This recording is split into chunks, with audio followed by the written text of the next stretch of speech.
আরে ও রাকেশ দাদা, আর কতক্ষণ কাজ করবে? বেলা যে গড়িয়ে গেল। আর একটু বাকি আছে। জমিতে এত আগাছা হয়েছে কি বলবো।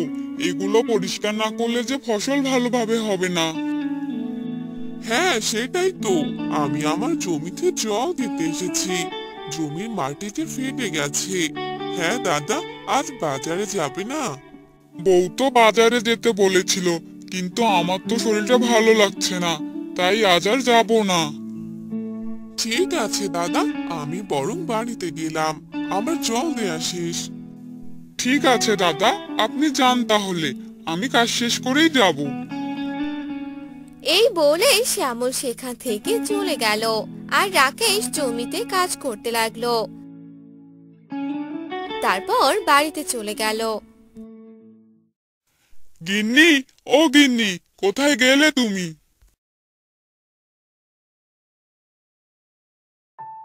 আরে, কি হলো? এভাবে ডাকছো কেন? কি হয়েছে বলো। কত কাজ করে বাড়িতে এলাম, আর তুমি একটু জল নিয়ে আসবে তা না। তুমি তো একাই কাজ করো, আর তো কেউ কাজ করে না, তাই না? আমি তো বাড়িতে সারাদিন শুয়ে বসে থাকি। হয়েছে, এখন ঝগড়া না করে আমার জন্য একটু জল নিয়ে এসো।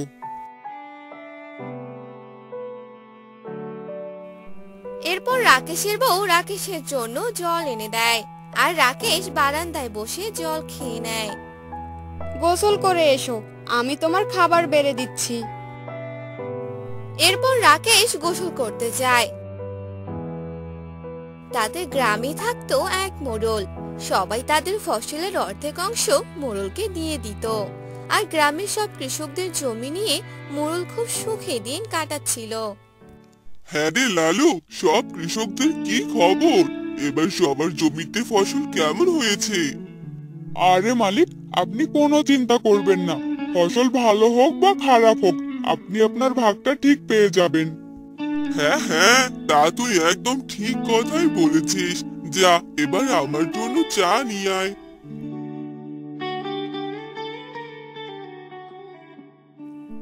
এরপর লালু মোড়লের জন্য চা নিয়ে আসে। আর মোড়ল চা খেয়ে নেয়।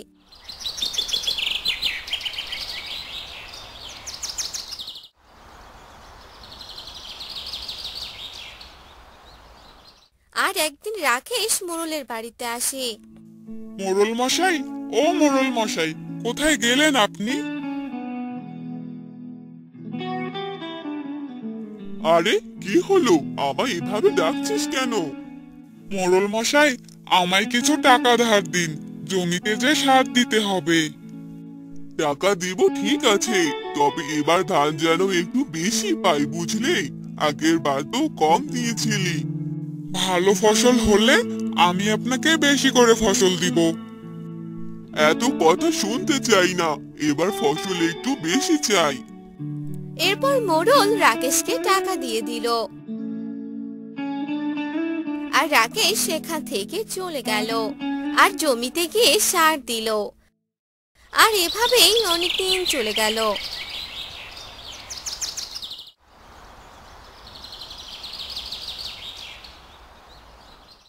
হায় ভগবান, এবার তো জমির ফসল একদম ভালো হয়নি।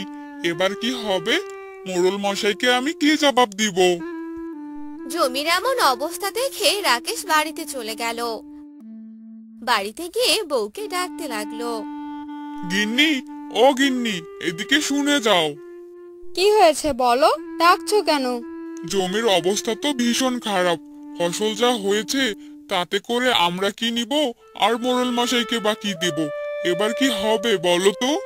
আমি আর কি বলবো, সারা দিন রাত জমিতেই পার করে দিলে, তবুও ফসল ভালো হলো না।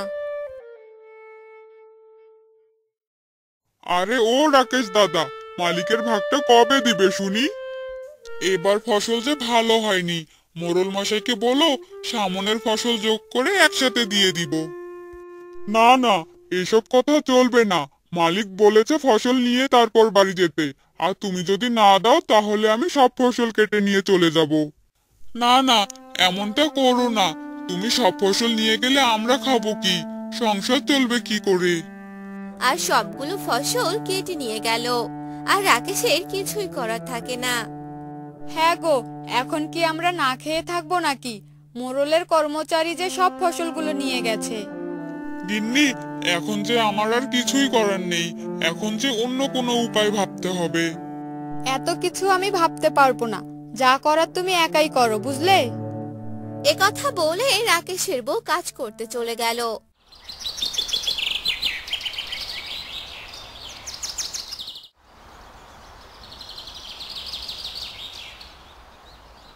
পরদিন সকালে রাকেশের বউ রান্না করতে যাবে, কিন্তু বাড়িতে কোনো বাজার না থাকায় সে বলতে থাকে, কি গো, আমি কি রান্না করব শুনি?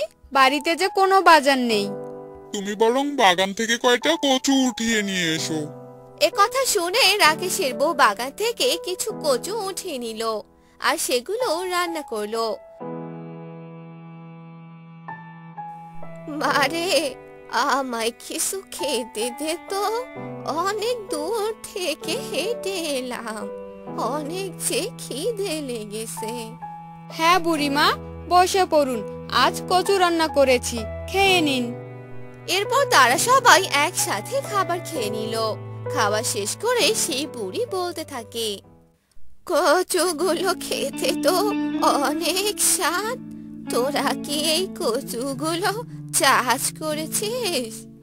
না গো বুড়িমা, বাগানে দু একটা গাছ হয়েছে, সেখান থেকে তুলে এনেছি। তোরা তো এই কচুগুলো চাষ করতে পারিস, তারপর এগুলো বিক্রি করলে অনেক টাকা পাবি, বুঝলি? কিন্তু বুড়িমা, কোথায় চাষ করব এই কচু? জায়গা না থাকলে ঘরের মেঝে কচু চাষ কর, কাজে লাগবে। এবার আমি আসি। কথা বলে সেই বুড়ি চলে গেল আর রাকেশের বউ বাহির থেকে কচু তুলে ঘরের মেঝেতে রোপণ করে দিল। কিছুক্ষণ পর রাকেশ ঘরে এলো। আরে, এ কি? তুমি কি করছো? ঘরের মেঝেতে এই কচুগুলো রোপণ করছো কেন?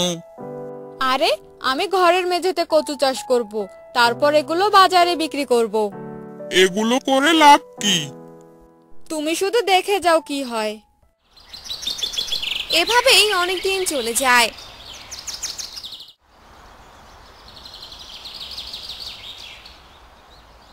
আর তাদের কচুগুলো বড় হয়ে যায়, আর সে কচুগুলো নিয়ে বাজারে যায় আর সবগুলো বিক্রি করে। তারপর বাড়িতে চলে আসে। গিন্নি, এই দেখো তোমার বুদ্ধির ফল। কি হয়েছে গো? আমি কচুগুলো বিক্রি করে অনেক টাকা পেয়েছি। তাই নাকি গো? তাহলে তো আমাদের আর কোনো কষ্ট থাকবে না, সব অভাব দূর হয়ে যাবে। হ্যাঁ গো, তুমি একদম ঠিক কথাই বলেছো। এরপর থেকে তারা ঘরের মেঝেতে কচু চাষ করে সুখে দিন কাটাতে লাগলো।